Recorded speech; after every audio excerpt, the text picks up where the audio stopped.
Good morning to the examiners and my fellow candidates. We are gathered here today to discuss on a rather pressing issue, whether Malaysia should implement a total ban on single-use plastics. I firmly believe that this ban is not only necessary but urgent, particularly due to devastating pollution and marine impact. It is undeniable that our oceans are drowning in plastic waste. Scientific reports indicate that Malaysia is one of the leading contributors to ocean plastic pollution. This has detrimental consequences for our marine biodiversity. For instance, marine life such as sea turtles and whales often suffer from plastic ingestion, mistaking floating debris for food, which leads to starvation and death. Furthermore, as these plastics degrade into microplastics, they enter our food chain, eventually contaminating the seafood that we consume. Therefore, to preserve our ecosystem and public health, I strongly advocate for a complete prohibition of this material. Sudan, considering the severity of this issue, do you think the government is doing enough? Thank you, Subaidillah. You have highlighted a critical point regarding the environmental crisis. From my perspective, which focus on government responsibility and law, I'm of the opinion that a total ban is essential because the current regulations are insufficient and lack enforcement. Although the government has introduced initiatives like the No Plastic Bag campaign on weekends, these are merely voluntary measures that lack a bite. A charge of 20 cents is hardly a deterrent for most consumers. We require strict legislation that targets the root of the problem, the manufacturing level. The government must demonstrate strong political will by enforcing a mandatory ban on the production and import of non-essential single-use plastic. Without a robust legal framework and penalties measures for non-compliance, environmental preservation will remain an impossible goal. However, laws are only effective if the public is willing to comply. Anis, how do you perceive the public readiness for such a drastic change? That is a really good question, Sudan. I agree that we need law, but I doubt a ban will work if we don't fit people habit and awareness first.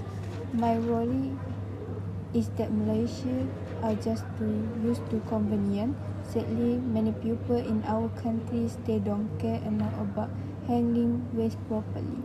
For example, even though we have recycling bins, people still throw trash everywhere in public. If we start a total ban without touching everyone first, people might get angry. Or worse, start dumping trash illegally. We need to change how we think. We should focus on living sustainably, like using reusable container and metal straw before make strict rules. Education has to come first.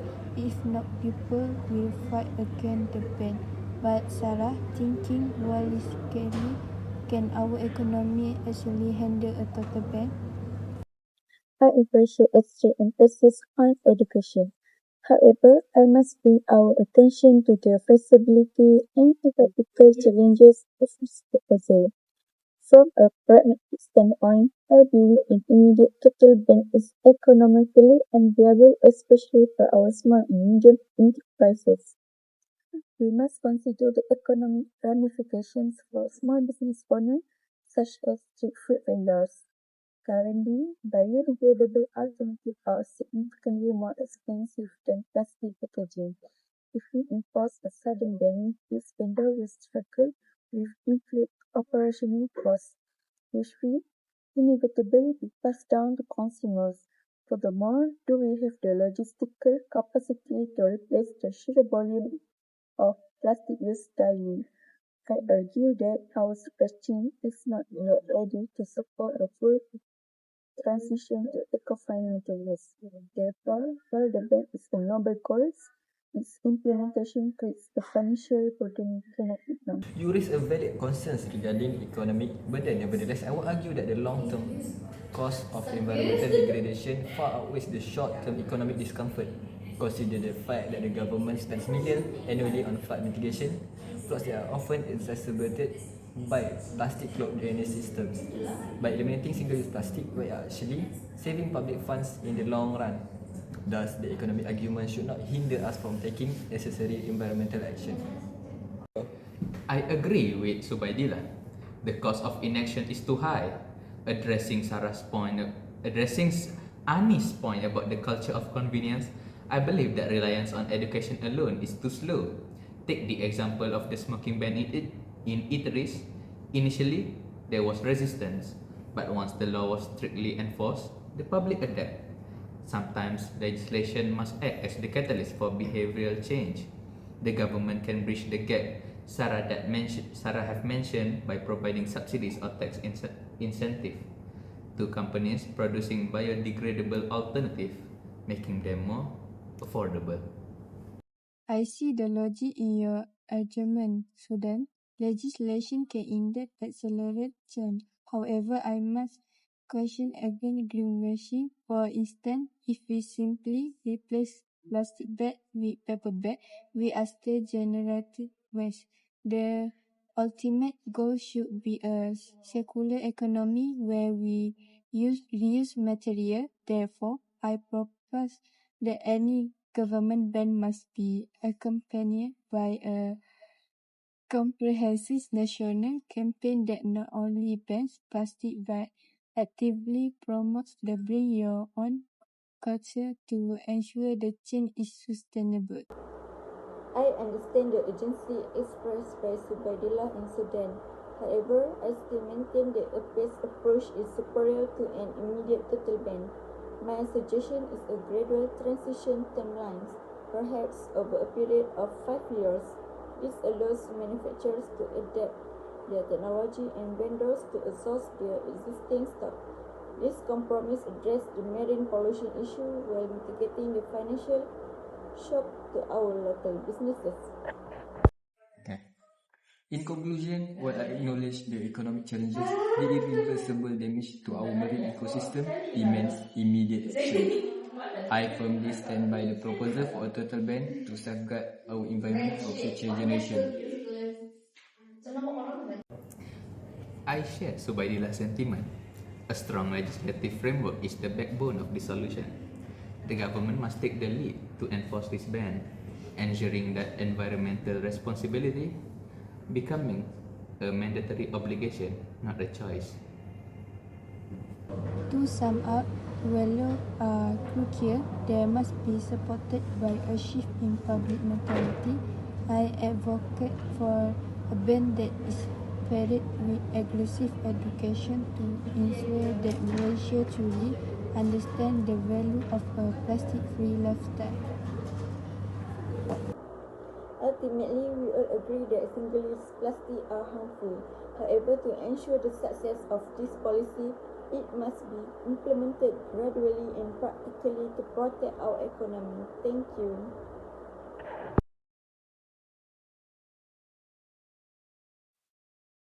Ladies and gentlemen, may I have your attention? The presentation is about to begin. Honorable lecturer, distinguished guests, and fellow students, good morning. First of all, I would like to welcome all of you to this forum. Today we are going to discuss a very serious topic. Should Malaysia ban single-use plastics completely? Before the discussion begins, allow me to introduce our panelists.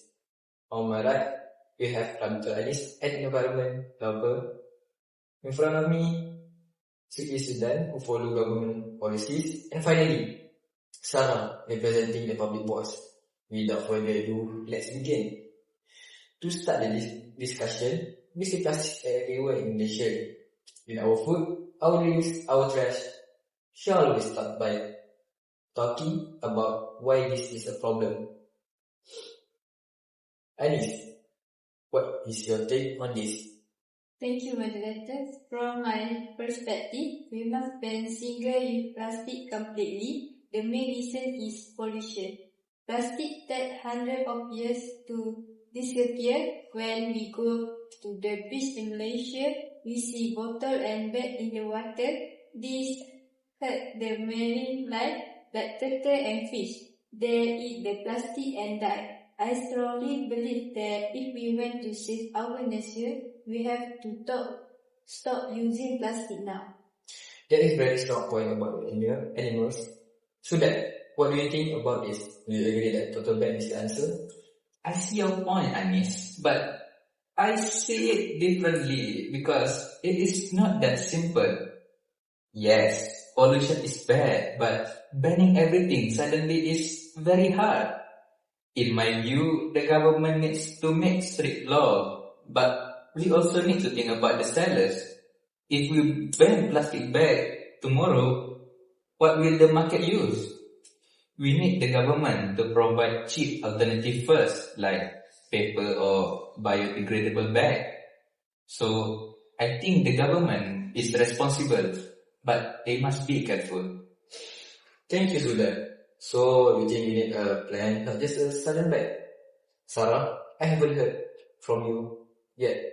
Would you like to add something? Yes, thank you. Adding to what Sudan said, I think the problem is not just the plastic. It is the people. I tend to think that even if we have laws, people will still litter if they don't care. Malaysia, out of habit, we are used to easy plastic. If we ban it, people might get angry or confused. So, from my perspective, public awareness is more important than just banning it. We need to change our habit first. That is interesting. So we have three views: nature, laws, and habits. Let's discuss this deeper. Shall we start by discussing the feasibility? Is it actually possible to stop using plastic in Malaysia right now? I think we could begin with the straw. We already stopped using plastic straw in many cafes, and people are surviving. It shows it is possible. So I'm not sure. I agree with Sudan that it is too hard. We can do it step by step. That's interesting. I like to add that straws are small, but what about food packaging? Nasi lemak usually comes in banana leaf, which is good, but teh tarik takeaways you often use plastic. Another point to consider is cost. Paper packaging is more expensive. If you ban plastic, the price of food might go up. Can Malaysian students afford that? That is true. I see your point, but I also think we are too lazy. We want everything cheap and easy. Perhaps we could begin with bringing our own bags and containers. If I bring my own bottle, I don't need to pay extra. What do you think, Anis? Do you bring your own container? Yes, I do, but not everyone does. That is why I strongly believe that we cannot wait for people to change their habits. Sarah, we need the government to force the change. If plastic is not available in the shop, people must bring their own bag. They will have no choice. I'm not sure I agree with that because forcing people usually fail. They will find illegal plastic bag. In my view, we need a mix. The government should tax plastic, make it expensive. If a plastic bag costs 50 cents or 1 ringgit, people will stop buying it. Adding to what you said, that is a good idea. Money controls habit. But we also need education in school. We should teach kids that plastic is poison. I'd like to hear from Anis on this point. Do you think education is enough, or do we need the complete ban immediately? Education is too slow. We don't have time. The ocean is full of trash now. I tend to think that a ban is painful, but necessary, like a medicine. It tastes bad, but it cures the sickness. We should ban plastic bag, plastic cup, and plastic cutlery immediately. Sorry to interrupt, but what about the factories? Many people work in plastic factories. If we ban it, they lose jobs. That is a great point. The government must help those factories change to making paper bags or biodegradable boxes. That way, we save the environment and the jobs. We are running out of time. This has been a very active discussion. To wrap things up, we generally agree that plastics is harmful to Malaysia. Anis, you want a total ban to save nature. Sudan, you want strict laws but with good alternative and reasonable prices. Sarah, you think we must change the people mindset and habit first? In summary, our main conclusions are that Malaysians should move towards banning single-use plastics, but we need a combination of strict laws, good alternative, and education to make it successful. Ladies and gentlemen, finally, we have come to the end of our presentation. I would like to express my gratitude to our presenters for the informative talk. Hopefully, the presentation will be beneficial for everyone. Thank you for your attention.